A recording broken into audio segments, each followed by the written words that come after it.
من يهده الله فلا مضل له ومن يضلل فلا هادي له ونشهد أن لا إله إلا الله وحده لا شريك له ونشهد أن سيدنا وسندنا وحبيبنا وحبيب ربنا وهادينا ومرشدنا ومولانا محمدا عبده ورسوله أرسله بالحق بشيرا ونذيرا وداعيا إلى الله بإذنه وسراجا منيرا أما بعد فأعوذ بالله من الشيطان الرجيم بسم الله الرحمن الرحيم قد أفلح من تزكى وذكر اسم ربه فصلى بل تؤثرون الحياة الدنيا والآخرة خير وأبقى وقال الله تبارك وتعالى قد أفلح من زكاها وقد خاب من دساها وقال النبي صلى الله عليه وسلم لا يؤمن أحدكم حتى يكون هواه تبعا لما جئت به وقال النبي صلى الله عليه وسلم من صام رمضان وفي رواية من قام رمضان إيمانا واحتسابا غفر له ما تقدم من ذنبه أو كما قال صلى الله عليه وسلم صدق الله العظيم وصدق رسوله النبي الكريم ونحن على ذلك لمن الشاهدين والشاكرين والحمد لله رب العالمين.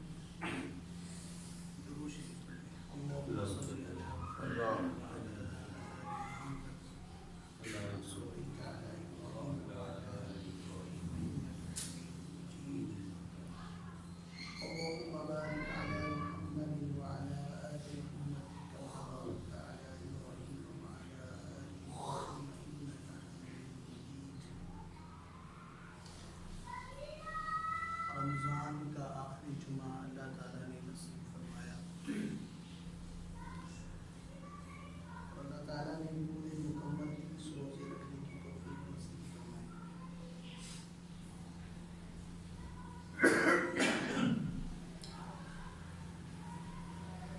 جنہوں نے رکھ لیے اللہ تعالیٰ ان کے روزوں کو قبول فرمائے.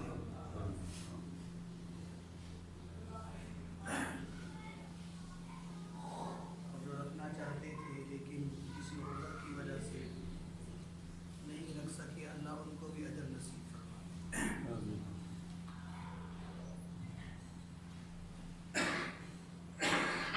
اللہ تبارک و تعالیٰ نے رمضان المبارک کا جو مہینہ ہے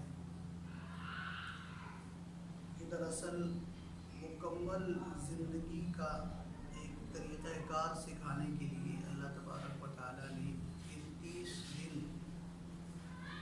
سال میں قائم کر دیے تاکہ ایک مسلمان کو اپنی پوری زندگی گزارنے کا طریقہ سلیقہ آ جائے. زندگی میں اسے کس طرح سے اپنے اعمال کی ترتیب بنانی چاہیے. تو یہ سارا طریقہ سلیقہ سکھانے کے لیے اللہ تعالیٰ نے یہ 30 دن مقرر کیے. یہ 30 دن جس کے صحیح گزر گئے اور اس کو پتہ چل گیا کہ میں نے اپنی زندگی کو کس طرح سے ترتیب دے کر گزارنا ہے، اس کو رمضان المبارک کا مقصد حاصل ہو گیا. اور جس کے یہ 30 دن صحیح نہ گزر سکے اور اس کو پتہ ہی نہ چلا کہ میں نے اپنی زندگی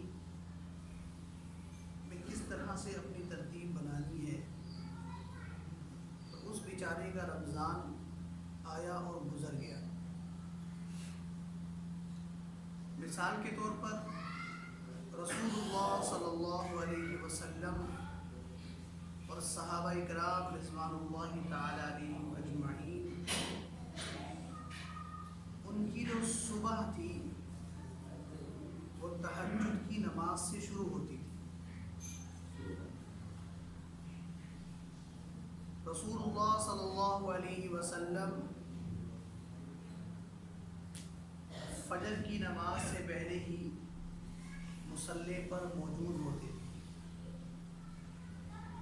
صحابہ اکرام رضوان اللہ تعالی علیہم اجمعین نماز فجر اور اذان فجر سے پہلے ہی مصلوں پر موجود ہوتے تھے۔ تو رمضان المبارک میں اللہ تبارک و تعالیٰ نے ہمیں بھی اس وقت زور زبردستی سے اٹھایا ہے کہ ہماری جو سحری کا وقت ہے، اللہ تعالیٰ نے روزہ رکھنے کا وقت وہ اسی وقت طے کیا ہے جو تہجد کا وقت ہوتا ہے۔ یہ اس بات کو سمجھانے کے لیے اور ترغیب دینے کے لیے کہ آپ کا اصل اٹھنے کا جو وقت ہے وہ یہی وقت ہے کہ روزانہ آپ نے بیدار ہونا ہے رات کو سونے کے بعد، تو آپ کے جو بیدار ہونے کا وقت ہے وہ یہی تہجد کا وقت ہے۔ آپ کے دن کی ابتدا وہ اس سحری کے وقت سے ہونی چاہیے، اور اس سحری کے وقت میں رمضان میں چونکہ ہم سحری کھانے کا انتظام کرتے ہیں، تو عام رمضان میں تو سحری نہیں ہوگی، تو اس وقت جب انسان اٹھے گا تو کیا کرے گا؟ تہجد پڑھے گا۔ اللہ تعالیٰ نے فرمایا نا وَمِنَ اللَّيْلِ فَتَهَجَّدْ بِهِ نَافِلَةً لَكَ عَسَىٰ أَن يَبْعَثَكَ رَبُّكَ مَقَامًا مَحْمُودًا۔ اے میرے نبی صلی اللہ علیہ وسلم، اپنی رات کے کچھ حصے کو فتحجد تہجد کی ترتیب میں گزاریے۔ اس بارے میں آتا ہے وَمِنَ اللَّيْلِ فَتَهَجَّدْ بِهِ نَافِلَةً لَكَ، اپنے رات کے کچھ حصے کو تہجد کی ترتیب میں گزاریں۔ بدلے میں کیا ملے گا؟ فرمایا اللہ تعالیٰ آپ کو مقام محمود نصیب فرمائے گا۔ اذان کے بعد دعا ہوتی ہے نا، دعا میں کیا پڑھا جاتا ہے؟ اللہم رب هذه الدعوة التامة والصلاة القائمة آت محمدا الوسیلة والفضیلة وابعثه مقاما محمودا۔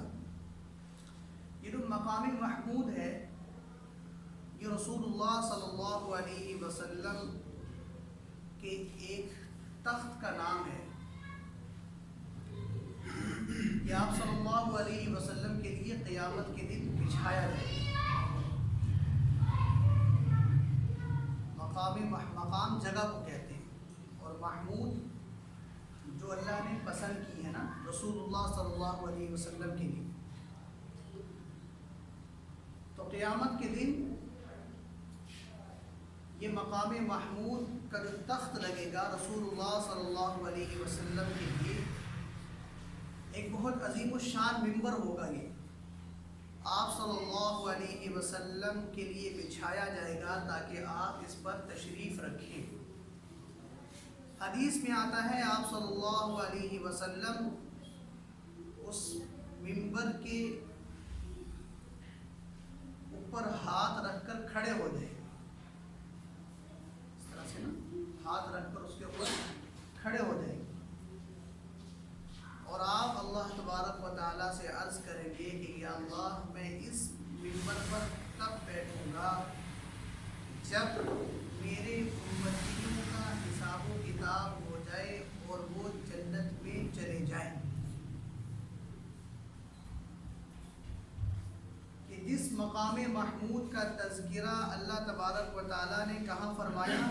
قرآن مجید میں، اور رسول اللہ صلی اللہ علیہ وسلم کو اللہ نے یہ امتیازی صفت نصیب فرمائی کہ ہم آپ کے اعزاز و اکرام میں قیامت کے دن ایک تخت بچھائیں گے، اس تخت پر آپ تشریف رکھیں گے۔ تو رسول اللہ صلی اللہ علیہ وسلم اس تخت پر اس وقت تک تشریف نہیں رکھیں گے جب تک کہ آپ کے امتیوں کا حساب و کتاب نہ ہو جائے۔ تو فرمایا جو تہجد وَمِنَ اللَّيْلِ فَتَہجد، آپ رات کے اپنے کچھ حصے کو فتہجد تہجد پڑھ کر گزاریں، اللہ تعالیٰ آپ کو کیا دینے والے ہیں؟ مقام محمود۔ اس سے پتہ لگتا ہے کہ جب رسول اللہ صلی اللہ علیہ وسلم کو تہجد کی برکت سے اللہ مقام محمود نصیب فرما رہے ہیں، تو یقیناً ہمارے لیے اللہ تعالیٰ نے کچھ نہ کچھ انتظام اپنی شان کے مطابق رکھا ہوگا۔ تو یہ جو روزوں کے اندر صبح سحری کو جگانے کا جو مقصد ہے نا، وہ دراصل انسان کو اس کی فطرت یاد دلانا ہے کہ اصل جو وقت ہے آپ کے بیدار ہونے کا، اٹھنے کا، وہ یہی وقت ہے۔ اور اس وقت میں آپ کیا کریں؟ کم از کم 2 رکعتیں 4 رکعتیں نفل تہجد کی نیت سے پڑھ کر اپنے دن کی کیا کریں؟ ابتدا کریں۔ دوسرا حکم اللہ تعالیٰ نے رسول اللہ صلی اللہ علیہ وسلم کو کیا دیا؟ وَرَتِّلِ الْقُرْآنَ تَرْتِيلًا، قرآن کی تلاوت بھی کریں۔ تو رمضان میں آپ نے دیکھا ہے، ہم نے بھی دیکھا ہے کہ ہر انسان کے ہاتھ میں قرآن مجید ہوتا ہے اور وہ قرآن کی تلاوت کر رہا ہوتا ہے۔ صبح شام جس وقت اس کو وقت ملے تو وہ اپنے قرآن کی تلاوت کو مکمل کرنے کی کوشش کر رہا ہوتا ہے۔ تو یہ جو قرآن کی تلاوت پر لگانا ہے، اللہ تعالیٰ نے جو لگایا ہے، یہ صرف رمضان المبارک کے مہینے کے ساتھ خاص نہیں ہے، بلکہ یہ سمجھانا مقصود ہے کہ جس طرح آپ فکر سے رمضان میں تلاوت کر رہے ہیں اور اپنا پارہ مکمل کرنے کی کوشش کر رہے ہیں اور پھر قرآن مجید کو مکمل کرنے کی کوشش کر رہے ہیں، تو یہ ترتیب آپ کی صرف رمضان تک محدود نہیں ہونی چاہیے، بلکہ رمضان کے بعد آپ نے اپنی زندگی میں تسلسل کے ساتھ اس ترتیب کو جگہ دینی ہے کہ قرآن کی تلاوت صرف رمضان کے لیے نہیں کرنی، بلکہ ساری زندگی کی ترتیب بنا کر روزانہ کی بنیاد پر قرآن کو کھولنا ہے اور اس کو پڑھنا ہے اور اس کی تلاوت کرنی ہے۔ اللہ تبارک و تعالیٰ نے 30 دن پریکٹس کروا دی نا، تو یہ کیوں کروائی ہے؟ تاکہ آپ کی ساری زندگی کا معمول بنے گی۔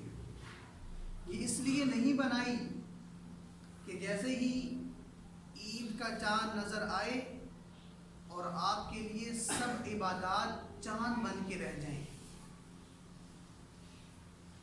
جب چاند نظر آنے کا وقت ہوتا ہے تو اس وقت ہر کوئی دیکھنے کی کیفیت میں ہوتا ہے، ہمیں بھی نظر آ جائے، ہم بھی دیکھ لیں، شوق و ذوق ہوتا ہے۔ لیکن وہ جب ایک دن گزرتا ہے عید کا، اس کے بعد کسی کو چاند کی کوئی فکر نہیں ہوتی کہ کہاں ہے چاند اس وقت۔ اس وقت انسان خود چاند بننے کی کوشش کر رہا ہوتا ہے۔ ابھی عید آ رہی ہے نا، عید پہ آپ دیکھیں گے کہ ہر کوئی چاند بننے کی کوشش کر رہا ہے۔ کسی نے اپنے سر کے بالوں کو چاند کی شکل کی طرح بنایا ہوا ہے، کسی نے اپنے چہرے کو چاند کی شکل کی طرح بنایا ہوا ہے۔ ہر کوئی چاند بننے کی کوشش کر رہا ہے، لیکن یہ سارا ایک دن کے لیے۔ جیسے ہی ایک دن گزر گیا، عید کی نماز ہو گئی، اس کے بعد اب چاند کدھر ہے کدھر نہیں ہے اس سے کسی کو کوئی لینا دینا نہیں ہے۔ اللہ تبارک و تعالیٰ کیا فرما رہے ہیں کہ یہ جو ایام معدودات، یہ جو چند دن تمہیں دیے نا، یہ دیکھیں اللہ تبارک و تعالیٰ ایک دم سے چاند نظر آتا ہے اور پوری دنیا میں جتنے بھی مسلمان ہیں ان کی ترتیب ہی اللہ تعالیٰ بدل کے رکھ دیتے ہیں۔ زبردستی بدلتے ہیں. اس میں اللہ نے کسی کو اختیار نہیں دیا. یہ زبردستی جو اللہ تبارک و تعالیٰ بدلتے ہیں اور ہر انسان کو اللہ تعالیٰ مجبور کر دیتے ہیں. روزہ رکھنے پر، نماز پڑھنے پر، مسجد میں آنے پر اللہ تعالیٰ ماحول ایسا بناتے ہیں کہ ہر انسان مجبور ہو جاتا ہے کہ نہیں بھائی جاؤ مسجد میں، نہیں بھائی رکھو روزہ، نہیں رکھو بھائی پڑھو قرآن، نہیں بھائی کرو نیکی. اللہ تعالیٰ اس میں کیفیت ایسی بنا دیتے ہیں کہ انسان مجبور ہو جاتا ہے. تو یہ جو زبردستی کی تربیت جو اللہ تعالیٰ کرتے ہیں نا، یہ کیوں کرتے ہیں؟ تاکہ انسان جو اپنا بھولی ہوئی جو اس کی ترتیب ہے، جس ترتیب پر اس کو زندگی گزارنی چاہیے، جو اس کو اپنا ٹائم ٹیبل بنانا چاہیے، اس ٹائم ٹیبل کو پھر سے دوبارہ انسان کو یاد دہانی کرائی جاتی ہے کہ یہ آپ کی ترتیب ہے زندگی، کہ آپ نے صبح کس وقت اٹھنا ہے؟ تہجد کے وقت، جو کہ ہمارے ہاں ترتیب کیا اٹھنے کی؟ وہ 11-12 بجے سو کر اٹھنے کی ترتیب ہے. کوئی بیمار ہے بیچارہ، چلو اس کا تو عذر ہے نا، کوئی بیمار ہے، اس کو رات کو نیند نہیں آ رہی، چلو وہ صبح آرام کر لے گا. لیکن جو صحیح سلامت لوگ ہیں ان کی ترتیب بھی یہی ہے کہ تہجد، فجر وہ تو دور کی بات ہے، وہ جا کر بالکل جب زوال کا وقت ہو رہا ہوتا ہے اس وقت اٹھتے ہیں. اور جو سحر کے طلوع ہونے کا وقت ہوتا ہے، جس کو اللہ نے برکت کا وقت کہا ہے، حدیث میں آتا ہے نا، اللہ نے تمہارے لیے تمہاری سحریوں میں برکتیں رکھ دی ہیں. کیا مطلب؟ یہ جو سحری کا وقت ہوتا ہے یہ برکتوں کا وقت ہوتا ہے. اس وقت آپ خود اٹھتے ہیں، مہینہ یہ پورا مہینہ آپ اٹھتے ہیں سحریوں کے وقت، آپ اپنے اٹھتے وقت جسم میں کتنی تازگی محسوس کرتے ہیں. اور پھر اگر آپ اسی جسم پر وضو کر لیں تو اس وضو کی برکت سے اور نورانیت آ جاتی ہے انسان کے اندر، اور روحانیت آ جاتی ہے، اور نیک عمل کرنے کا دل کر رہا ہوتا ہے. لیکن جب انسان زوال کے وقت اٹھتا ہے، جو کہ ہے ہی زوال کا وقت، زوال کا مطلب کیا ہے؟ کہ جب دن ڈھل رہا ہوتا ہے، سورج جب بالکل چوبن پہ ہوتا ہے نا، اس کے بعد سورج ڈھلنا شروع ہو جاتا ہے. تو یہ زوال شمس جو ہوتا ہے، سورج کے زوال کے، سورج کے گرنے کا وقت شروع ہو جاتا ہے. اب بتائیں جو وقت سورج کے گرنے کا ہے، تو جس وقت انسان اٹھ رہا ہے تو وہ انسان کے بھی گرنے کا وقت ہے. جو زوال کے وقت اٹھ رہا ہے اس کی زندگی میں زوال ہی آئے گا، اس کی زندگی میں کمال کبھی نہیں آ سکتا. تو چاہے وہ خواتین ہوں، چاہے وہ مرد ہوں، چاہے وہ مرد ہوں چاہے وہ خواتین ہوں، تو زوال کے وقت جو اٹھنے کی ترتیب ہے، یہ پورے ملک کا زوال اسی وجہ سے ہے. اسی لیے یہ جو ترتیب ہے تہجد کی ترتیب، یہ کیوں ہے کہ آپ اس وقت اٹھیں، یہ برکت کا وقت ہے، اور اس وقت نماز پڑھیں، اس وقت تہجد کی رکعت پڑھیں. اور یہ وہ وقت ہے جس وقت حدیث میں آتا ہے اللہ تعالیٰ آسمان دنیا پر آ جاتے ہیں. حالانکہ اللہ تبارک و تعالیٰ تو ہر جگہ پر موجود ہے نا، اللہ ہر جگہ پر موجود ہے. اور اللہ تعالیٰ کیا فرما رہے ہیں کہ میں آپ کی شہرت سے بھی زیادہ آپ کے قریب ہوں. لیکن ترغیب دینے کے لیے اللہ تعالیٰ کیا فرما رہے ہیں کہ یہ وہ وقت ہے تنہائیوں کا، خاموشیوں کا، جس وقت میں تمہارے قریب آ کر بیٹھ جاتا ہوں. اور پھر اللہ کی طرف سے اعلان ہوتا ہے کوئی مغفرت کا طالب جو اس تنہائی کے وقت میں ہاتھ اٹھا کر 2 آنسو بہائے، میں رب مغفرت کے خزانے لٹانے کے لیے اتنا قریب آ چکا ہوں. ہے کوئی رزق کا طالب جو اپنے رزق میں برکت کا طالب ہو، جس کا کوئی مسئلہ ہو، جس کی کوئی پریشانی ہو. اللہ تعالیٰ تو ہر وقت مسائل کو سن سکتے ہیں، اور اللہ تبارک و تعالیٰ تو ہر وقت دعا کو سن سکتے ہیں. لیکن یہ تہجد کا جو وقت ہوتا ہے نا، یہ پروٹوکول کا وقت ہوتا ہے. ایک ہے اجتماعی ملاقات کہ یہاں پر آپ سب بیٹھے ہیں، آپ سے گفتگو کی جا رہی ہے، اور ایک ہے کسی کی بات کو علیحدہ سے تنہائی میں لے جا کر سننا. تو دونوں میں فرق ہے نا کہ ابھی جو کوئی بات کھڑے ہو کر پوچھ لے تو یقیناً اس کے اندر وہ کیفیت پیدا نہیں ہوگی سننے میں اور بتانے میں جو تنہائی میں وہ کھل کر بتا سکتا ہے اور سننے والا سن سکتا ہے. تو جو تہجد کا وقت ہے نا وہ پروٹوکول کا وقت ہے. اور کس کی طرف سے؟ اللہ کی طرف سے. کہ یہ تنہائیوں کا وقت، یہ خاموشیوں کا وقت، یہ برکت کا وقت، یہ نبی علیہ السلام کے سجدوں کا، دعاؤں کا، گریہ زاری کا وقت.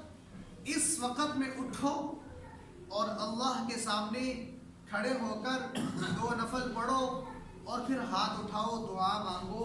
اس وقت میں اللہ تمہاری دعاؤں کو پروٹوکول کے ساتھ سن رہے ہیں اور ہر بندے کو پروٹوکول مل رہا ہے کہ اللہ اعلان کر رہے ہیں کہ میں آ گیا ہوں. ہے تو لینے والا، مانگنے والا، جو مانگے مجھ سے تو میں خود دینے کے لیے آ گیا ہوں.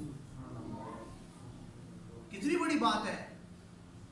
قُلِ اللَّهُمَّ مَالِكَ الْمُلْكِ، بادشاہوں کا بادشاہ، عزتوں ذلتوں کا مالک اور ساری قدرتوں کا مالک، جس کو کوئی ضرورت نہیں ہے، وہ بے نیاز ذات ہے. لیکن پھر بھی اتنی بڑی سلطنت کا بادشاہ جس کی حدیں مقرر نہیں ہے، کہاں تک خدا کی خدائی پھیلی ہوئی ہے اس کا اندازہ آج تک کوئی لگا ہی نہیں سکا. یہ اللہ کے علم میں ہے کہ اللہ کی قدرت، حکومت، ملکیت کتنی وسیع سے وسیع تر ہے. یہ اللہ کے سوا کسی کو علم نہیں ہے. اتنا بڑا بادشاہ اتنا قریب آ کر اور خود سے کہہ رہا ہے کہ کوئی ہے مانگنے والا جو مانگے تو میں دینے کے لیے آ گیا ہوں. بتائیں کہ یہ انسان کو کتنا زبردست پروٹوکول مل رہا ہے اللہ کی طرف سے. اب جو اس پروٹوکول کا فائدہ نہ اٹھائے، بتائیں کہ وہ احمق اور بد نصیب ہوگا کہ نہیں ہوگا.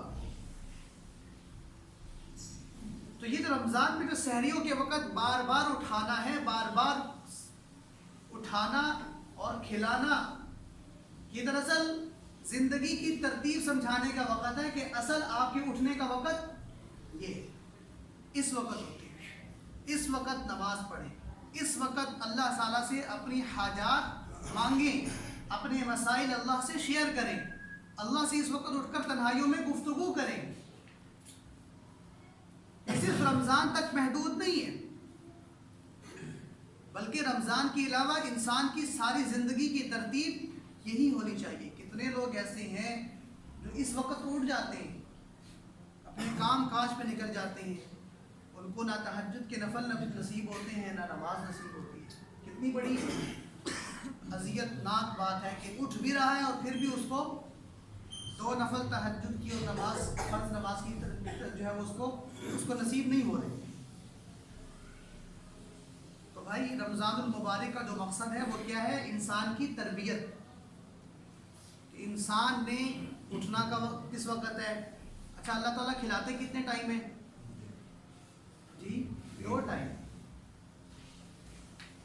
اس میں کھانے کی ترتیب بھی اللہ تعالیٰ بتا رہے ہیں کہ اپنے آپ کو پہلے بھوکا رکھو اور جب خوب بھوک سے نڈھال ہو جاؤ اور پھر اس وقت کھانا کھاؤ. جہاں اللہ روحانی تربیت کر رہے ہیں وہاں اللہ جسمانی تربیت بھی کر رہے ہیں. روحانی تربیت تہجد میں اٹھنے کی ترغیب، نماز پڑھنے کی ترغیب، قرآن پڑھنے کی ترغیب، دعائیں مانگنے کی ترغیب، صدقہ خیرات کرنے کی ترغیب، یہ روحانی تربیت ہے. اور جسمانی تربیت کیا ہو رہی ہے؟ اللہ تعالیٰ کھانے کا طریقہ سلیقہ بھی سکھا رہے ہیں کہ 2 وقت کھاؤ اور اتنا وقفہ دے کر کھاؤ ایک وقت سے دوسرے وقت میں کہ جب جسم بالکل بھوک اور پیاس سے نڈھال ہونے لگے اس وقت جسم کو طاقت دینے کے لیے تھوڑا بہت کھا لو. اس میں ترغیب ہے ان لوگوں کے لیے جن کی زندگی میں کھانے پینے کی ترتیب نہیں ہے. جب دل چاہا پلیٹیں منگوا لی، دسترخوان لگوا لیے، جب دل چاہا جہاں پر کھڑے ہو کر کھا رہے ہیں، کوئی حساب کتاب ہی نہیں ہے کہ ہماری باڈی کو، جسم کو کتنا کھانا ضرورت ہے، کتنا ہمیں کھانا چاہیے، کتنا نہیں کھانا چاہیے۔ اور پھر دیکھیں جب اللہ تعالیٰ افطاری کروا دیتے ہیں اس کے بعد اللہ 20 تراویحیں پڑھواتے ہیں کہ کھانے کے بعد اس کھانے کو یوٹیلائز بھی کرنا ہے آپ نے۔ جو اللہ تعالیٰ طاقت دے رہے ہیں اس کھانے کو ذرا ہضم کریں، تھوڑی سی ایکسرسائز کر لیں، تھوڑا سا چل پھر لیا کریں۔ یہ نہیں ہے کہ کھانا کھایا اور دھڑم اسی بستر پر لیٹ گئے۔ تو جب کھانا کھا کے دھڑم اسی بستر پہ لیٹیں گے تو ایک وقت آئے گا کہ وہ کھانا پھر کھایا نہیں جائے گا اور آپ بستر پہ لیٹے رہیں گے۔ تو ہر طرح کی ترتیب اللہ تعالیٰ رمضان کے روزے سے سکھا رہے ہیں کہ آپ کے کھانے کی ترتیب کیا ہونی چاہیے، آپ کے کام کی ترتیب کیا ہونی چاہیے، کاروبار کی ترتیب۔ دیکھیں افطاری سے پہلے کتنی دکانیں بند ہو جاتی ہیں۔ پنکھا چلا دو، پنکھا چلا دیے فرق کے ساتھ۔ تو افطاری کے بعد جو ہے دیکھیں افطاری کے وقت کس طرح لوگ دکانیں بند کر دیتے ہیں نا اپنی، اور پھر اپنے گھروں کو دوڑتے ہیں کہ چلو بھی گھروں کو جاؤ افطاری کرنی ہے۔ اب یہ صرف رمضان کی کیفیت نہیں ہونی چاہیے، صحابہ کرام کی ویسے بھی کیفیت یہ تھی کہ وہ صبح فجر کی نماز پڑھتے، اشراق کی نماز پڑھتے، اس کے بعد اپنے کام کاج شروع کر دیتے اور پھر عصر تک اپنے کام کاج کی ترتیب ساری وہ کیا کر لیتے تھے، مکمل کر لیتے۔ اب جب عصر کے بعد کا جو وقت ہے، جو اگلی اشراق تک کا ان کے پاس کیا ہے، فارغ ہے، یہ سارا وقت صحابہ کی مسجد میں اور عبادت میں گزرتا تھا۔ یعنی عصر کا وقت دکانیں بند ہو گئی، کاروبار بند کر دیے اور اپنے گھروں کو لوٹ گئے۔ تو اب یہ وقت بھی تو کہیں گزارنا ہے نا، اور کتنا وقت ہے، اب چھٹی کر لی، دکانیں بند، بازار بند، عصر کی نماز پڑھ لی ہے، اب وقت فارغ ہونے کا کتنا ہے، کل کی اشراق تک کا وقت کیا ہے، فارغ ہے۔ اس سارے وقت کو صحابہ کہاں صرف کرتے تھے، مسجد میں، عبادات میں اور اللہ تبارک و تعالیٰ کے سامنے مناجات میں۔ اس میں سے وہ کھانا پینا بھی کرتے تھے، اپنے گھر والوں کے حقوق بھی پورا کرتے تھے، لیکن روٹین سے جو ترتیب چل رہی ہے وہ تو روزانہ ہی چل رہی ہوتی ہے کھانے پینے کی۔ کچھ اضافی حقوق ہوتے ہیں جس کی کبھی کبھی نوبت آتی ہے، روزانہ اس کی نوبت نہیں آتی۔ تو یہ سارا جو صحابہ کا جو وقت گزرتا تھا وہ کس میں گزرتا تھا، عبادات میں گزرتا تھا، دین کی دعوت میں گزرتا تھا، دین کے سیکھنے سکھانے میں گزرتا تھا۔ تو دیکھیں نا رمضان میں اللہ تعالیٰ بتاتے ہیں کہ فطرت کیا ہے، کہ اس وقت آپ کی دکانیں بند ہو جانی چاہیے، اور اللہ تعالیٰ کر کے دکھاتے بھی ہیں۔ کئی لوگ، کتنے لوگ ہیں کہ جن کے کوئی کام کاج ایسے نہیں ہیں جو لوگوں کی ضروریات سے وابستہ ہے، مثال کپڑے والے ہیں، وہ بولتے، لیکن عام معمول کیا ہے کہ اکثر دکانیں افطاری سے پہلے کیا ہو جاتی ہیں، بند ہو جاتی ہیں، اور پھر لوگ گھروں میں آتے ہیں، افطاری کرتے ہیں، نماز پڑھتے ہیں، اس کے بعد تراویح پڑھتے ہیں، وہ سارا وقت ان کا فارغ ہوتا ہے۔ تو یہ سکھانے کے لیے ہوتا ہے، سمجھانے کے لیے ہوتا ہے کہ عام زندگی جب آپ کی شروع ہوگی رمضان کے بعد تو تب بھی آپ کے کام کاروبار کی ترتیب یہی ہونی چاہیے۔ اب آپ کہیں گے بھی ماحول ہی نہیں ہے ایسا، واحد مارکیٹ کا ماحول ہی ایسا نہیں ہے کہ اگر ہم اس وقت اٹھیں اور اس وقت دکان بند کریں، ماحول ہی ایسا نہیں ہے، تو یقیناً آپ کا عذر بہت جو ہے نا وہ ویلڈ ہے کہ اچھی، یہ ٹھیک ہے کہ ماحول نہیں ہے، لیکن کچھ نہ کچھ ماحول کی ترغیب تو چلائی جا سکتی ہے نا۔ انسان ترغیباً کبھی کبھی اپنی دکان کو عصر کے وقت بند کرتے ہیں، ترغیباً ترغیب دے سکتے ہیں نا، ترغیب تو ہر کسی کی ذمہ ہے نا، دعوت دین کی دینا یہ صرف علماء کی ذمہ داری نہیں ہے، ہر مسلمان کی ذمہ داری ہے۔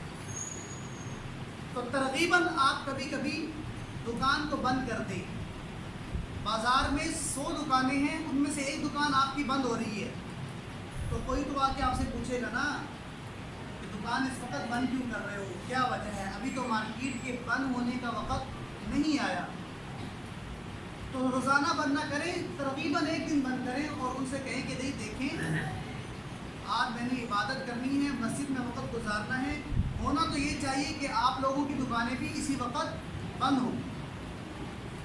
تو اس طرح آج میں بند کروں، آپ بھی کوشش کریں کہ کبھی کبھی عصر کے وقت سنت سمجھ کر، اللہ کا حکم سمجھ کر دکانوں کو کیا کر دیا کریں، بند کر دیا کریں، اور بند کرنے کے بعد پھر وہ جو وقت آپ کو میسر آ رہا ہے، مل رہا ہے فراغت کا، اس کو کہاں گزاریں؟ مسجد میں گزاریں۔ اسی لیے آپ مراکز میں جائیں نا، تبلیغ میں جائیں، رائڈنگ میں جائیں یا مراکز میں جائیں تو وہاں پر بزرگ کیا کہہ رہے ہیں کہ 2.5 گھنٹے مسجد میں وقت دو، عصر سے لے کر کم از کم عشاء تک مسجد میں وقت دو۔ یہ کوئی نئی ترتیب نہیں ہے، یہ آج کوئی بیٹھ کر بزرگ نہیں کہتے، اس صحابہ سے چلی آ رہی ہے ترتیب، رسول اللہ صلی اللہ علیہ وسلم کے زمانے سے چلی آ رہی ہے ترتیب۔ صحابہ کا یہ معمول تھا کہ وہ عصر کے بعد کا وقت کہاں گزارتے تھے؟ مساجد میں گزارتے تھے، مسجد میں گزارتے تھے۔ تو رمضان میں اللہ تعالیٰ دن میں سارا کچھ کام کروا کے، دکانیں بند کروا کے، پھر اللہ تعالیٰ گھر پہنچاتے ہیں، مسجدوں میں لے کے جاتے ہیں۔ یہ ترغیب ہے کہ آپ کی سارے سال کی ترتیب یہی ہونی چاہیے۔ تو کوشش تو ہم کر سکتے ہیں نا، وَأَلَّيْسَ لِلْإِنسَانِ إِلَّا مَا سَعَى، انسان کے ذمے کیا ہے؟ کوشش کرنا، جد و جہد کرنا۔ اگر میری وجہ سے اگر سارا ماحول تبدیل نہیں ہو رہا تو کم از کم میں اس ماحول کو بنانے میں تھوڑا سا ترغیب کا ذریعہ تو بننا چاہیے نا مجھے، کہ میں میرے سے جتنا ہو سکتا ہے بازار میں ماحول قائم کرنے کے لیے وہ میں کروں، جتنا میرے اندر ہے۔ فَاتَّقُوا اللَّهَ مَا اسْتَطَعْتُمْ، اللہ تعالیٰ کہہ رہے تقویٰ اتنا اختیار کرو جتنا آپ کر سکتے ہو۔ تو جتنا ہم کر سکتے ہیں کم از کم اتنا تو ہم کرنا شروع کریں، قدم تو بڑھائیں نا ذرا۔ تو جب انسان نیکی کی طرف قدم بڑھاتا ہے تو اللہ کی مدد اس کی شامل حال ہو جاتی ہے۔ تو جب انسان کی نیت صاف ہوگی اور اس کا جو قدم ہے اس میں اس کی نیت صاف ہوگی، اخلاص ہوگا، تو اللہ تعالیٰ انشاءاللہ برکتیں ڈالیں گے اور ماحول انشاءاللہ بدلنا شروع ہو جائے گا۔ لیکن کوئی بھی انسان اگر فکر نہ کرے اور وہ بالکل لاابالی ہو کر بیٹھ جائے کہ بھئی نہیں اب کچھ ہو ہی نہیں سکتا، تو یہ تو ناممکن سی بات ہے اور یہ اپنے آپ کو بالکل بچانے والی بات ہے، ایسا نہیں کرنا چاہیے۔ یہ پورا رمضان کی جو ترتیب اللہ تبارک و تعالیٰ نے ہماری گزاری ہے نا، یہ دراصل رمضان کے لیے نہیں بلکہ کس کے لیے ہے؟ ساری زندگی کی ترتیب اسی طرح سے بنا، اور پھر 30 روزے اللہ تعالیٰ نے رکھوائے۔ اب پورے 11 مہینے روزے فرض نہیں ہیں، لیکن اللہ تعالیٰ کہہ رہے ہیں کہ پھر بھی رسول اللہ صلی اللہ علیہ وسلم نے روزے رکھے۔ مثال کے طور پر آپ صلی اللہ علیہ وسلم یوم الخمیس یعنی پیر کے دن کا روزہ رکھتے تھے، جمعرات کے دن کا روزہ آپ صلی اللہ علیہ وسلم رکھتے تھے۔ اسی طرح سے ایام 20 یعنی چاند کی 13، 14 اور 15ویں تاریخ کو آپ صلی اللہ علیہ وسلم کا روزے کا معمول تھا۔ تو 30 روزے رکھوانے کا مقصد یہ ہے کہ یہ صرف 30 دن کے لیے خاص نہیں ہے، روزہ بھی ایک خاص عبادت ہے جو اللہ تعالیٰ کے قرب کو حاصل کرنے کے لیے انسان کو کرنی چاہیے۔ تو 30 روزے مسلسل رکھوا کر اللہ نے آپ کو یہ بتا دیا کہ جو انسان 30 دن تسلسل کے ساتھ روزہ رکھ سکتا ہے تو کیا وہ مہینے میں اور ہفتے میں، مہینے میں 1-2 دن روزہ نہیں رکھ سکتا ہوگا؟ رکھ سکتا ہے اور رکھنا چاہیے، روزہ رکھنا چاہیے۔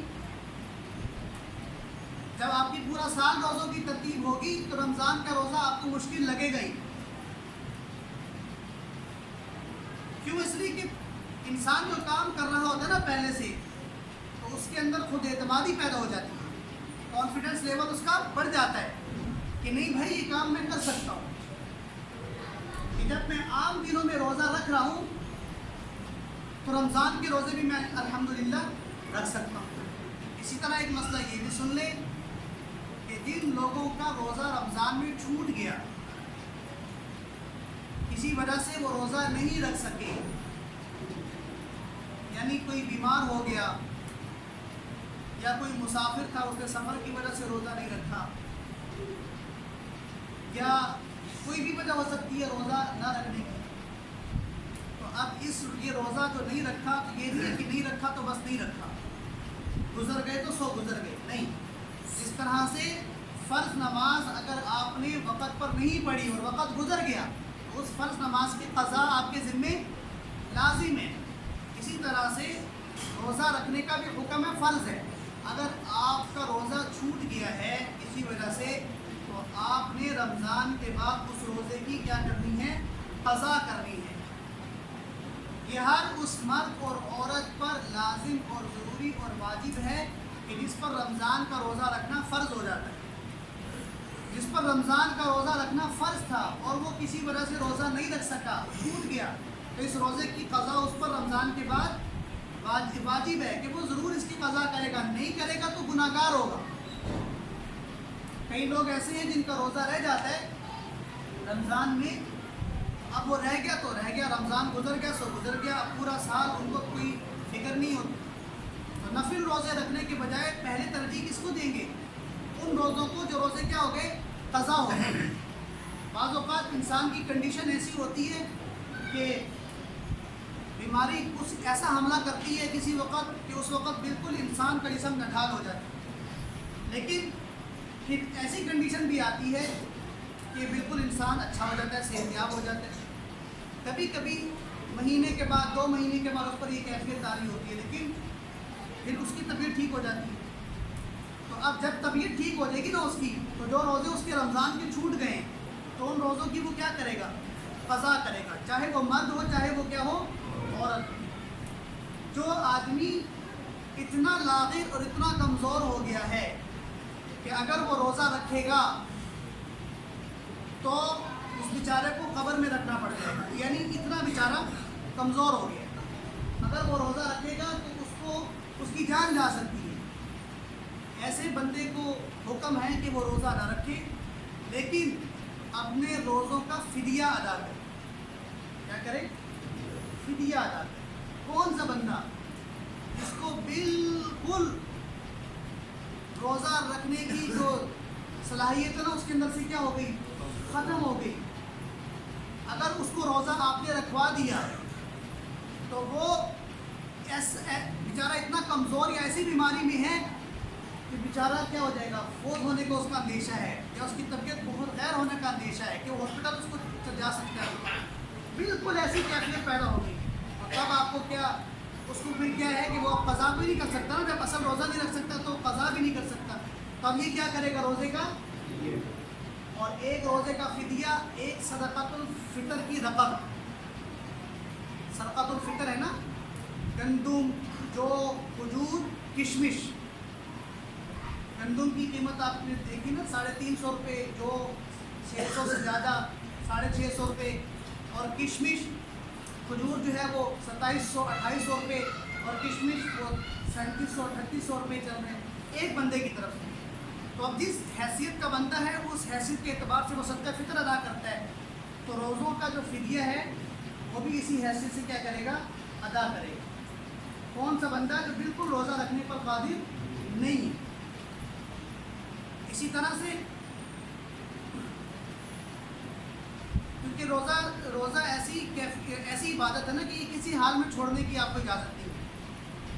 ہمیں ایک عالم گزرے ہیں حضرت مولانا مفتی یوسف لدھیانوی رحمۃ اللہ علیہ, بہت بڑے عالم, شہید ہو گئے.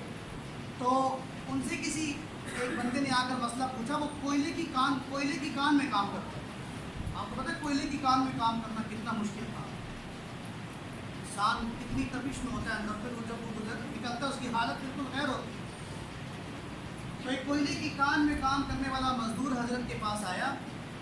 تو حضرت بہت ماہر عالم ہے کہ حضرت میرا مسئلہ یہ ہے کہ میں ہوں تو ماشاءاللہ صحت مند ہوں, جوان ہوں, لیکن میرا کام ایسا ہے کہ میں کوئلے کی کان میں کام کرتا ہوں, جو آپ کو بھی پتہ ہے کہ بہت مشکل, اور پھر اوپر سے گرمیوں کا ماحول بھی ہو تو وہ مزید مشکل ہو جاتا ہے.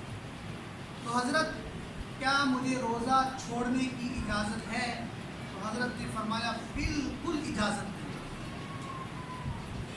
میرا کام ایسا ہے. فرمایا بے شک آپ کا کام ایسا ہے لیکن آپ کو روزہ چھوڑنے کی اجازت نہیں ہے۔ اگر متبادل آپ کام کر سکتے ہیں رمضان کے دنوں میں تو کریں، لیکن اگر اس کے علاوہ کوئی حل نہیں ہے آپ کے پاس تو پھر آپ پر لازم ہے کہ آپ روزہ رکھیں۔ تو اس نے کہا کہ روزہ تو رکھ لیتا ہوں لیکن پھر برداشت نہیں ہوتا۔ تو حضرت نے فرمایا کہ بھئی جب اس قابل ہو جاؤ نا، آپ کی برداشت اتنی جواب دے دے کہ اگر آپ روزہ نہیں توڑو گے تو آپ اپنی جان کھو سکتے ہو، تو روزہ توڑ دو۔ لیکن رکھنا بہرحال کیا ہے؟ ضروری ہے۔ روزانہ رکھو اور روزانہ بے شک کیا کرو، بعد میں توڑ دو، لیکن صبح آپ کو روزہ رکھنا کیا ہوگا؟ ضروری ہوگا۔ یہ نہیں ہے کہ آپ بالکل بے فکر ہو جائیں کہ بھئی اب تو مجھے اجازت مل گئی، میں نے روزہ اب رکھنا ہی نہیں ہے۔ جیسے کتنے مزدور ہیں جو بیچارے روزہ نہیں رکھتے، پھل بیچنے والے، ریڑھیوں پہ کھڑے ہونے والے، کتنے بیچارے ایسے ہیں۔ اب دیکھیں نا، جو کوئلے کی کان میں جا رہا ہے اس کو شریعت کیا کہہ رہی ہے؟ جس کا وہ سخت کام ہے کہ روزہ آپ نے نہیں چھوڑنا۔ اگر آپ کی طبیعت ایسی ہو جائے کہ آپ بالکل ہی حالت آپ کی غیر ہو جائے تو آپ رکھو لازمی، لیکن اس وقت آپ کو توڑنے کی اجازت ہے۔ اگر اس وقت آپ توڑو گے نہیں نا، جب آپ کی جان خطرے میں پڑ گئی ہے تو تب بھی آپ کیا ہوگے؟ گناہ گار ہوگے۔ تو اللہ تعالیٰ آپ کو دو ثواب دے گے، ایک تو روزہ رکھنے کا ثواب مل جائے گا آپ کو، اور دوسرا آپ کے توڑنے پر بھی اللہ آپ کو کیا دیں گے؟ ثواب دیں گے۔ کیوں؟ توڑنا بھی یہاں پر کس کا حکم آ گیا؟ شریعت کا۔ تو اب شریعت کے حکم کو آپ فالو نہیں کریں گے تو اس کا گناہ آپ پر آئے گا، اور اگر شریعت کی اتباع کریں گے تو اس کا بھی آپ کو کیا ملے گا؟ ثواب ملے گا۔ تو جو لوگ روزہ جنہوں نے نہیں رکھی اس وجہ سے، تو دیکھیں کتنا بڑا انہوں نے نقصان کر دیا۔ لہٰذا آپ کے گھروں میں کتنے ایسے لوگ ہوں گے، بیمار ہوں گے بیچارے، کہ جن کے اندر روزہ رکھنے کی صلاحیت بالکل مفقود ہو گئی ہے، ختم ہو گئی۔ تو ان لوگوں کے روزوں کا پھر کیا کریں بھائی؟ فدیہ ادا کریں۔ اگر وہ خود اپنے پیسوں سے ادا کرنا چاہیں تو کریں، وگرنہ جو ان کی اولاد ہے تو وہ ان کی طرف سے کیا کر دیں؟ فدیہ ادا کر دیں۔ ایسے ہی نماز کا مسئلہ ہے کہ اگر بالکل نماز پڑھنے کے آپ قابل نہیں رہے تو اب آپ کی نماز کوئی قضا نہیں کر سکتا، تو ان نمازوں کا بھی کیا ہوگا؟ فدیہ ہوگا۔ ان نمازوں کا بھی کیا ہوگا؟ فدیہ۔ اور یہی فدیہ ہوگا کہ جو ایک روزے کا فدیہ ہے، یعنی ایک صدقۃ الفطر کی رقم۔ تو ایسے کئی لوگ ہیں جو بالکل بیچارے نماز پڑھنے کی قابل نہیں ہیں، وہ بیچارے کومے میں گئے ہوئے ہیں، آئی سی یو میں پڑے ہوئے ہیں، یا گھر میں وہ بالکل ایسی کنڈیشن میں ہیں کہ ان کو اٹھا کر پیشاب کروانا پڑتا ہے، ٹھیک ہے، ان کو خود ہاتھ سے کھانا کھلانا پڑتا ہے۔ ایسی کیفیات میں کتنے لوگ موجود ہیں نا، بیمار ہیں بیچارے۔ اب ان کی نمازوں کا کیا حساب کتاب ہوگا کہ وہ نماز نہیں پڑھ رہے تو نہیں پڑھیں؟ نہیں، نماز نہیں پڑھ رہے تو جو نمازیں نہیں پڑھی جا رہی ان نمازوں کا کیا ادا کریں گے؟ فدیہ ادا کریں گے۔ تو شریعت نے کسی حال میں آپ کو معاف نہیں کیا، آپ کو کسی نہ کسی طریقے سے دنیا ہی میں اپنے ان اعمال کا حساب و کتاب برابر کرنا پڑے گا، اور تاکہ اللہ تعالیٰ کے ہاں جب آپ جائیں تو بالکل کیا ہوں؟ پاک اور صاف ہوں کہ یا اللہ جس طرح سے آپ نے میری زندگی پر احکامات فرض کیے تھے کہ یہ نہیں کر سکتے تو یہ کر لو، یہ نہیں کر سکتے تو یہ کر لو، تو جس طرح میری زندگی چلتی رہی، میں یہ نہیں کر سکا تو میں نے کم از کم یہ کر لیا، میں یہ نہیں کر سکا تو کم از کم میں نے یہ کر لیا، لیکن میں نے اپنے آپ کو غافل نہیں بنایا کہ چلو اب نہیں ہے تو بالکل نہیں۔ تو غافل بننے کی تو بالکل اجازت نہیں ہے۔ اسی لیے ان دونوں مسئلوں کو یاد رکھیں۔ عموماً یہ لوگوں کو پتہ بھی نہیں کہ بھی اگر روزہ نہیں رکھ سکتے تو فدیہ بھی دینا ہے کہ نہیں دینا، نماز نہیں پڑھ سکتے تو فدیہ بھی دینا یا نہیں دینا، تو ان کو یاد رکھیں۔ دوسری بات بھائی، یہ آج کی جو رات ہے نا، یہ لیلۃ الجائزہ کی رات ہے۔ جائزہ کسے کہتے ہیں؟ تحفے کو کہتے ہیں، انعام کو کہتے ہیں۔ حدیث میں آتا ہے نا، رسول اللہ صلی اللہ علیہ وسلم نے ارشاد فرمایا کہ اللہ تبارک و تعالیٰ نے فرمایا کہ میرے بہت مفہوم ہے حدیث کا کہ سب سے بہترین مزدور تمہیں بتاؤں کون ہے؟ فرشتوں نے عرض کیا رسول اللہ صلی اللہ علیہ وسلم کو کون سے آپ کی مزدوری کون کرتا ہو؟ فرمایا میرے مزدور وہ ہیں کہ جو میرے حکم پر روزہ رکھتے ہیں اور 30 روزے پورے کرتے ہیں، اور پھر میں ان کو اپنی شان کے مطابق اجرت دیتا ہوں۔ تو ہم سب نے کیا کی ہے؟ مزدوری کس کی؟ اللہ تبارک و تعالیٰ کی۔ تو جس کی مزدوری کی جاتی ہے اجرت بھی اسی سے وصول کی جاتی ہے نا۔ تو ہم اللہ کے مزدور بن کے ہم نے 30 دن گزارے الحمدللہ، اب ہماری اجرت لینے کا وقت ہے، مزدوری لینے کا وقت ہے۔ بتائیں کہ ایک مزدور مزدوری کرتا ہے لیکن اجرت کے وقت وہ بھاگ جاتا ہے، چلا جاتا ہے، اپنی اجرت وصول نہیں کرتا، عقل مند ہے بے وقوف ہے؟ بے وقوف ہے۔ اسی طرح ہم نے اللہ تعالیٰ کی 30 دن کیا کی ہے؟ مزدوری۔ تو آج کی جو رات ہے نا، جس کو ہم چاند رات کہتے ہیں اور اس کو انتہائی غفلت کے ساتھ گزارتے ہیں، یہ مزدوری لینے کا وقت ہے۔ اس کو حدیث میں آتا ہے لیلۃ الجائزہ کہا جاتا ہے۔ جائزہ کا مطلب کیا ہے؟ انعام۔ آج چاند رات نہیں بلکہ کون سی رات ہے؟ انعام رات ہے۔ تو سارے مزدور آج کی رات اپنے مسلوں پر بیٹھے ہوئے ہوں اور اپنی مزدوری اللہ تعالیٰ سے مانگ رہے ہوں۔ اللہ فرما رہے ہیں مزدوری کی ابتدا کہاں سے، دینے کی ابتدا کہاں سے کرتا ہوں؟ کہ اپنے مزدوروں کی مغفرت کر دیتا ہوں۔ تو آج کی رات مغفرت کی رات ہے کہ آج انشاءاللہ اللہ جو ہمیں مزدوری عطا کریں گے اس میں سر فہرست کیا ہے؟ مغفرت۔ باقی جو ملے گا وہ تو انشاءاللہ ملے گا، لیکن بھائی مغفرت ہی مل جائے، گناہوں سے معافی ہی مل جائے، گناہوں سے چھٹکارا ہی مل جائے، اور ہمارے لیے آج جنت کے فیصلے ہی کر دیے جائیں اور جہنم ہمیشہ کے لیے ہمارے اوپر بند کر دی جائے، اتنا ہی ہمارے لیے کافی ہے۔ یہ بھی مل جائے تو یہ بہت بڑا اللہ تعالیٰ کا کیا ہے بھائی؟ انعام ہے۔ تو اس لیے آج رات کو آپ نے گزارنا ہے لیلۃ الجائزہ کے عنوان سے۔ اور حدیث میں یہ بھی آتا ہے، رسول اللہ صلی اللہ علیہ وسلم نے فرمایا کہ جو لیلۃ الجائزہ کو عبادت کرے گا، یعنی چاند رات کو عبادت کرے گا، تو اللہ تعالیٰ اس کے دل کو اس دن زندہ فرمائیں گے جس دن سارے دل مردہ ہو جائیں گے، یعنی قیامت کا دن جب مردے قبروں سے اٹھائے جائیں گے، ٹھیک ہے، قلوب خاشعہ، قلوب یومئذ خاشعہ، اس دن دل مردہ ہو جائیں گے، انسان کو کوئی پتہ نہیں ہوگا میں کدھر ہوں، کیا کر رہا ہوں۔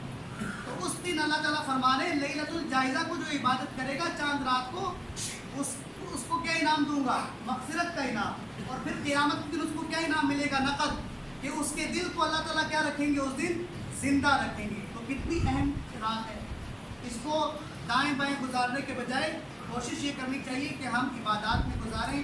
اللہ تعالیٰ ہمارے روزوں کو بھی قبول کرے، اللہ تعالیٰ ہماری عبادات کو بھی